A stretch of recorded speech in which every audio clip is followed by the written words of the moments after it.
أعوذ بالله من الشيطان الرجيم بسم الله الرحمن الرحيم. Nabi menyebutkan, uritu, aku diperlihatkan, inna aktsara ahlin nari an-nisa, paling banyaknya di neraka itu perempuan. Tapi bukan ini loh ya, perempuan banyak di neraka. Kenapa ya Rasulullah? Dia annahunna yukthirna syikata wa yakfurna al-ashira. Sebab banyak perempuan-perempuan itu yang masuk neraka itu yukthirna syikata, ngeluh tok sama suami, dikit-dikit ngeluh. Wa yakfurna al-ashira, enggak mudah syukur, enggak mudah terima kasih pada suami. Kurang terus. Ini contohnya, istrimu itu ahli neraka kalau tidak tobat. Yang tanya tadi, langsung saja biar dengar istrinya. Istrimu itu ahli neraka kalau tidak tobat. Dia akan menjerumuskan suami masuk neraka. Itu yang model istri kayak begitu. Apalagi kalau dia pinter ngerayu, mintanya sambil gigit kuping. Awas, bahaya ini wanita-wanita kayak begitu. Bahkan setelah diamati, orang-orang yang jahat mulai dari koruptor, ustadz ngambil duit pondok, itu karena bisikan itu. Istrinya yang gak gampang syukur. Hati-hati tuh, nasib buruk tuh kalau punya istri kayak begitu. Buruk tuh. Nasib buruk, gak pernah syukur, gak pernah terima kasih.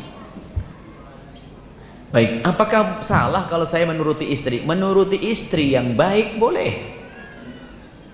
Menurut istri yang baik boleh. Bahkan menyenangkan istri adalah anjuran dari baginda Nabi SAW. Tapi kalau model istri seperti itu, Anda tersiksa nanti. Punya istri semacam itu sudah nasib buruk deh buat Anda. Mau diapain lagi? Wong Anda punya perusahaan kayak apapun nanti harus gini lagi, harus gitu lagi. Wahai adik-adikku yang solehah, ketahuilah, jangan siksa suamimu seperti itu. Dan sebetulnya ada seorang istri yang katanya sayang pada suami, tapi sebenarnya tidak sayang. Suaminya jadikan budak yang halus. Jadi budak halus. Harus cari uang tok. Kurang pun sudah mulai cemberut. Masya Allah, na'udzubillah. Baik, jadi betul istri model seperti itu adalah istri yang tidak pernah mensyukuri. Sudah cukup ini, lihat terus. Tapi ingat, berpikir bersama untuk maju sah-sah saja. Misalnya, bang, bagaimana kalau seandainya begini? Tapi tentunya bukan suami yang direpotkan. Kalau yang ditanyakan repot, wong suaminya ngomong, saya juga capek juga akhirnya, kan gitu. Itu merepotkan. Itu tidak dibenarkan seorang istri seperti itu. Wahai istri yang solehah, apa yang Allah berikan kepadamu melalui suamimu, lihat, itu berkah jika engkau terima dengan lapang hati. Pandai-pandailah mengatur rumah tangga, jangan babnya kurang terus. Akan tapi seorang istri yang solehah dikasih uang sebegitu saja, akan tapi ternyata di akhir tahun menjelang hari raya sudah punya tabungan. Saya teringat dengan guru mulia Habib Hasan bin Ahmad Baharun. Beliau punya seorang istri, Syarifah Khadijah, adalah istri yang harus jadi contoh di zaman sekarang. Nah, cerita langsung pada kami, Ustazah itu kalau saya beri ya juga banyak-banyak, ini sekedar kebutuhan karena kita ngurusi pondok. Akan tapi suatu ketika di saat pondok membutuhkan sesuatu, punya tabungan.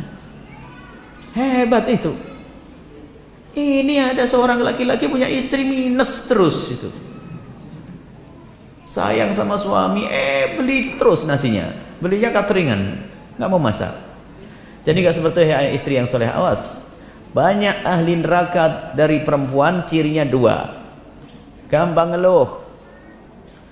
ngeluh kepada suami dan tidak pernah syukur kepada suami. Hati-hati kalau ada di antara yang hadir begitu, ya ahli neraka.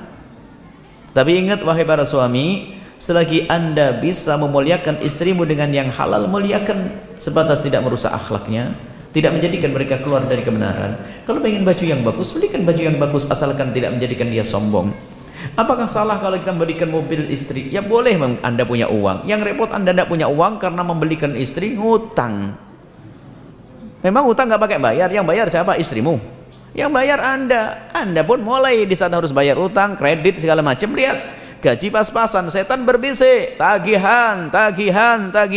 sudahlah ambil haram pun tidak apa-apa, yang penting tagihanmu kebayar. Masuk neraka gara-gara istri. Seperti itu ya. Jadi kami himbau kepada para wanita agar tidak menjadi wanita tadi yang ditanyakan. Dan Anda sebagai seorang suami, Anda harus sedikit punya ketegasan. Anda musyawarah, jangan dengan istri Anda dalam hal semacam itu. Nanti terus Anda musyawarah dengan orang soleh, minta petunjuk kira-kira pekerjaan apa yang paling bagus untuk Anda demi keindahan dalam rumah tangga Anda. Tapi ingat, istri pun jangan ditinggalkan dalam diskusi. Tapi setelah Anda matang dengan orang-orang bijak, baru ngomong, istriku, kata Kiai Fulan, Ustadz Fulan, lebih baik begini, kita bisa kumpul bareng, tidak harus aku pergi ke Korea, tidak harus aku begini. Ini adapun masalah berkembang, wajar, dalam hidup harus ada inovasi dong, perkembangan. Tapi ingat, berkembangnya usaha dan bisnismu jangan sekali-kali karena tuntutan seorang istri. Kalau orang berkembang karena tuntutan seorang istri, tidak akan ada puasnya. Seorang istri dulu waktu suaminya gajinya 1 juta, dia beli tas 50.000. Waktu gajinya 10 juta, tasnya menjadi 250.000. Waktu gajinya suaminya 100 juta per bulan, tasnya tuh 5 juta. Sama aja nyungsep pada akhirnya. Semoga Allah menjaga para suami ini bisa muliakan istri dengan benar. Dan para istri yang mudah terima kasih bersyukur sehingga menjadi ahli surga. Wallahu a'lam bishawab.